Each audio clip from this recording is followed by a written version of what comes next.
नमस्कार। आज हम पड़ताल कर रहे हैं जेनरेटिव एआई की। और 2025 में ये क्रिएटिविटी को मतलब रचनात्मकता को कैसे बदल रहा है। हमारे पास जो विश्लेषण है उसमें यही बताया गया है। हाँ, कुछ साल पहले तक तो ये मतलब एक बहुत खास तकनीक थी, बिल्कुल। लेकिन अब तो लगता है जैसे दुनिया भर के उद्योगों में ये छा गई है। हाँ, तेजी से फैली है।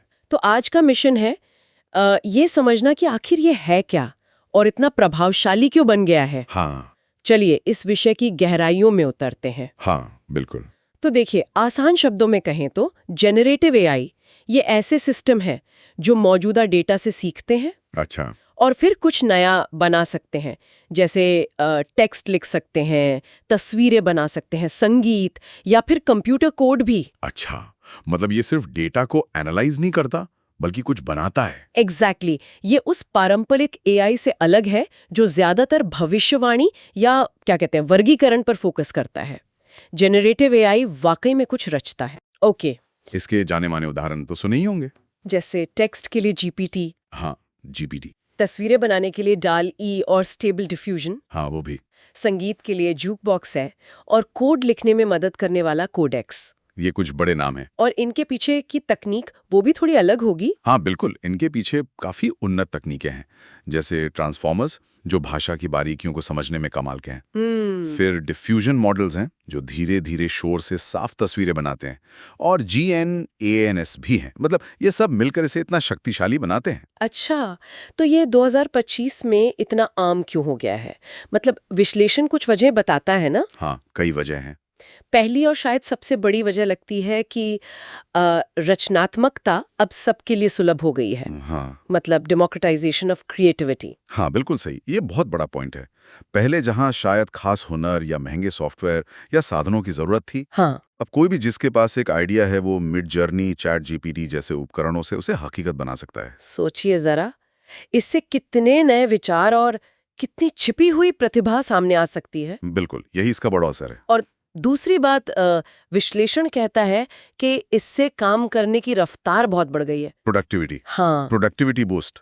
ये एआई से पायलट जो हैं, सह पायलट। मतलब असिस्टेंट की तरह। हाँ, हाँ। एक तरह से डिजिटल असिस्टेंट हम्म। जो कोड लिखने में या ईमेल का ड्राफ्ट बनाने में मतलब ऐसे कामों में साथ-साथ मदद करते हैं। अच्छा, हाँ, तो ये सॉफ्टवेयर बनाने से लेकर कंटेंट तैयार करने और यहाँ तक कि वैज्ञानिक शोध तक में हर जगह काम को तेज कर रहे हैं। तो ये स्पीड और एक्सेस ये दो बड़े कारण हो गए। हाँ, और इसी से जुड़ा है हाइपर पर्सनलाइजेशन का पहलू। वो क्या है? मतलब मार्केटर अब हर एक ग्राहक के लिए बिल्कुल अनोखे, एकदम कस्टमाइज्ड विज्ञापन या अनुभव बना पा रहे हैं। बड़े पैमाने पर? ओह, अच्छा। टारगेटेड एड्स से भी ज्यादा?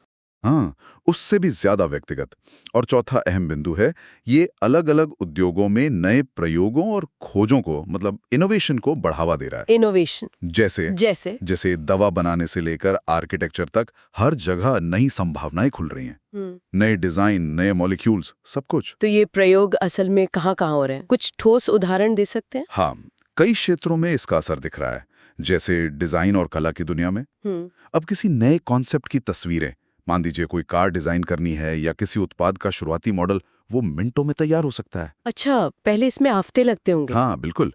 या फिर कंटेंट बनाने वाले, वो ब्लॉग पोस्ट, ईमेल, यहाँ तक कि स्क्रिप्ट लिखने के लिए भी इसका इस्तेमाल कर रहे हैं। और नतीजा कैसा होता है? मतलब पता चल जाता है कि मशीन ने लिखा है। कभी-कभी हाँ, लेकिन अक्सर काफी हद तक इंसानों जैसा ही होता है और ये लगातार बेहतर हो रहा है। स्वास्थ्य के क्षेत्र में भी देखिए, नई दवाओं के लिए प्रोटीन डिजाइन करने में या अणुओं की संरचना का अनुमान लगाने में मदद मिल रही है। ये वाकई बड़ी बात है ना? हाँ हाँ, ये तो जबरदस्त है। दवा बनाने में तेजी आ सकती है। बिल्कुल। और गेमिंग इंडस्ट्री को देख लीजिए, वो इसका इस्तेमाल असली दिखने वाले किरदार और माहौल बनाने के लिए कर रही है। अच्छा, गेम्स में भी? हाँ, तो ये सब दिखाता है कि कैसे ये तकनीक सिर्फ काम तेज नहीं कर रही, बल्कि नए तरीकों से काम करना संभव बना रही है। ये इनोवेशन वाला पॉइंट यही जुड़ता है। समझ गई। लेकिन जाहिर है हर बड़ी तकनीक की तरह इसमें भी कुछ सोचने वाली बातें होंगी। विश्लेषण में कुछ चुनौतियों का भी जिक्र है ना? हाँ, बिल्कुल। चुनौतियां भी हैं और उन पर बात करना जरूरी है। एक चिंता है पूर्वाग्रह, यानी बायस की। बायस मतलब भेदभाव। हाँ, क्योंकि एआई मौजूदा डेटा से सीखता है, तो अगर डेटा में ही समाज का कोई भेदभाव छुपा है तो एआई उसे दोहरा सकता है या बढ़ा भी सकता है। ओह, ये तो गंभीर बात है। हाँ, और साथ ही बहुत भरोसेमंद लगने वाली नकली जानकारी या तस्वीरें बनाने का खतरा भी है, डीप फेक्स वगैरह। हाँ, मिस इन्फॉर्मेशन का खतरा। बिल्कुल। फिर एक बड़ा सवाल उठता है सामग्री के मालिकाना हक का। अच्छा। अगर एआई ने कुछ बनाया है, कोई तस्वीर या कोई लेख, हाँ। तो उसका मालिक कौन है? बनाने वाला या एआई, या जिसने एआई को कमांड दी वो? ये अभी साफ नहीं है। ये तो कानूनी और नैतिक सवाल हैं। हाँ, और एक व्यवहारिक मुद्दा भी है।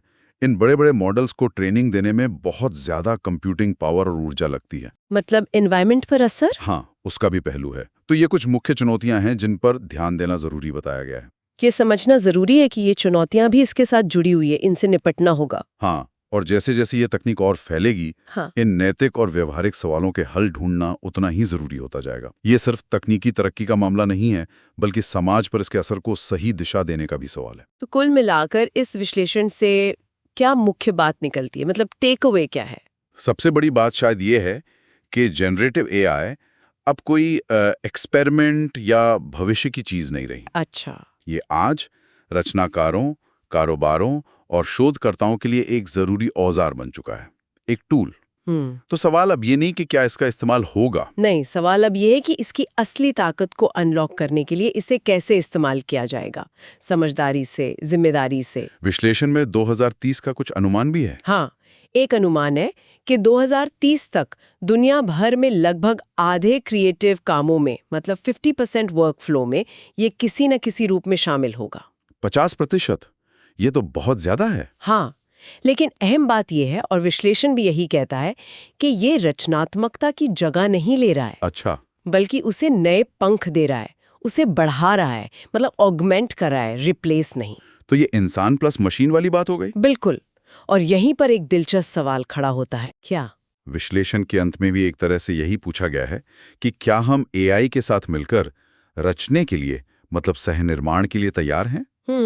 सोचने वाली बात है। हाँ, इस पर सोचना वाकई रोचक है कि भविष्य में इंसान की सोच और मशीन की इस बढ़ती क्षमता का तालमेल कैसा दिखेगा। अलग-अलग फील्ड्स में इसके क्या मायने होंगे? हाँ, यह हमारी अपनी रचनात्मक कोशिशों के लिए इसका क्या मतलब होगा। यह सहयोग कैसे विकसित होगा, कौन सी नई संभावनाएं खुलेंगी, ये देखना भी बाकी है। ये एक बड़ा सवाल है जिस पर हमें विचार करना होगा।